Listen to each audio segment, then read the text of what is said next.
The teaching is that the masculine principle manifested by the all stands, in a way, apart from the actual mental creation of the universe. It projects its will toward the feminine principle, which may be called nature, whereupon the latter begins the actual work of the evolution of the universe, from simple centers of activity on to man, and then on and on still higher, all according to well-established and firmly enforced laws of nature. If you prefer the old figures of thought, you may think of the masculine principle as God the Father, and of the feminine principle as nature, the universal mother, from whose womb all things have been born. This is more than a mere poetic figure of speech. It is an ideal of the actual process of the creation of the universe.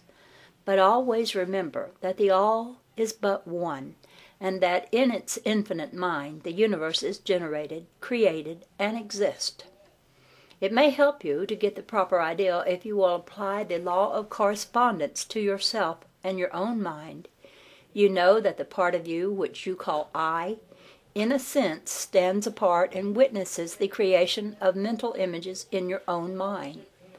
The part of your mind in which the mental generation is accomplished may be called the me, in distinction from the I, which stands apart and witnesses and examines the thoughts, ideas, and images of the me. As above, so below, remember, and the phenomena of one plane may be employed to solve the riddles of higher or lower planes. Is it any wonder that you, the child, feel that instinctive reverence for the all, which feeling we call religion, that respect and reverence for the Father mind? Is it any wonder that, when you consider the works and wonders of nature, you are overcome with a mighty feeling which has its roots away down deep in your inmost being? Is it the mother mind that you are pressing close up to, like a babe to the breast? Do not make the mistake of supposing that the little world you see around you, the earth, which is a mere grain of dust in the universe, is the universe itself. There are millions upon millions of such worlds and greater, and there are millions of such universes in existence within the infinite mind of the all. And even in our own little solar system, there are regions and planes of life far higher than ours, and beings compared to which we earth-bound mortals are as the slimy life forms that dwell on the ocean's bed when compared to man. There are beings with powers and attributes higher than man has ever dreamed of the gods possessing. And yet these beings were once as you and still lower, and you will be even as they and still higher in time. For such is the destiny of man, as reported by the illumined. And death is not real, even in the relative sense. It is but birth to a new life, and you shall go on and on and on, to higher and still higher planes of life, for eons upon eons of time. The universe is your home, and you shall explore its furthest recesses before the end of time. You are dwelling in the infinite mind of the all, and your possibilities and opportunities are infinite, both in time and space. And at the end of the grand cycle of eons, when the all shall draw back into itself all of its creations, you will go gladly, for you will then be able to know the whole truth of being at one with the all. Such is the report of the illumined, those who have advanced well along the path. And in the meantime, rest calm and serene. You are safe and protected by the infinite power of the Father-Mother mind. Now from the Kabalion. Within the Father-Mother mind, mortal children are at home. There is not one who is fatherless nor motherless in the universe. That is from the Kabalion. And now I come to the next chapter, entitled The Divine Paradox. And now a paragraph from the Kabalion. The half-wise, recognizing the comparative unreality of the universe, imagine that they may defy its laws. Such are vain and presumptuous fools, and they are broken against the rocks and torn asunder by the elements, by reason of their folly.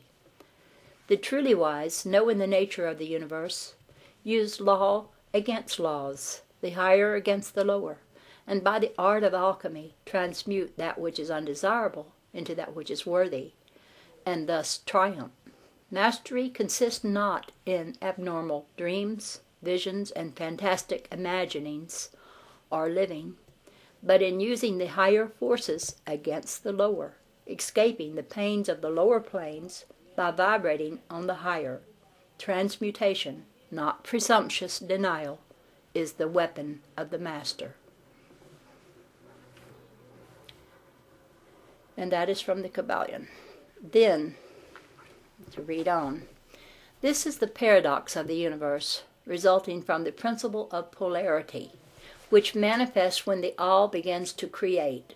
Hearken to it, for it points the difference between half-wisdom and wisdom. While to the infinite all, the universe, its laws, its powers, its life, its phenomena, are as things witnessed in the state of meditation or dream, yet to all that is finite, the universe must be treated as real, and life, and action, and thought must be based thereupon. Accordingly, although with an ever understanding of the higher truth, each according to his own plane and laws. Were the all to imagine that the universe were indeed reality, then woe to the universe, for there would be then no escape from lower to higher. Divineward then would be the universe become a fixity, and progress would become impossible. And if man, owing to half-wisdom, acts and lives and thinks in the universe as merely a dream, akin to our own finite dreams, then indeed does it so become for him, and like a sleepwalker, he stumbles ever around and around in a circle, making no progress, and being forced into an awakening at last by his falling, bruised, and bleeding all over the natural laws which he ignored. Keep your mind ever on the star, but let your eyes watch over your footsteps, lest you fall into the mire by reason of your upward gaze. Remember the divine paradox, that while the universe is not, still it is. Remember ever the two poles of truth, the absolute and the relative. Beware of half-truths. What Hermetists know as the law of paradox is an aspect of the principle of polarity. The Hermetic writings are filled with references to the appearance of the paradox in the consideration of the problems of life and being. The teachers are constantly warning their students against the error of omitting the other side of any question, and their warnings are particularly directed to the problems of the absolute and the relative, which perplex all students of philosophy, and which cause so many to think and act contrary to what is generally known as common sense. And we caution all students to be sure to grasp the divine paradox of the absolute and the relative, lest they become entangled in the mire of the half-truth. With this in view, this particular lesson has been written. Read it carefully.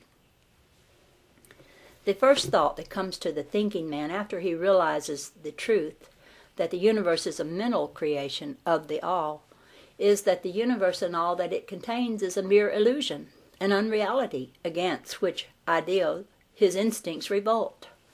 But this, like all other great truths, must be considered both from the absolute and the relative points of view. From the absolute viewpoint, of course, the universe is in the nature of an illusion, a dream, a phantasmagorgia, as compared to the all in itself. We recognize this even in our ordinary view, for we speak of the world as a fleeting show that comes and goes, is born and dies. For the element of impermanence and change, finiteness and unsubstantiality must ever be connected with the idea of a created universe when it is contrasted with the ideal of the all, no matter what may be our beliefs concerning the nature of both.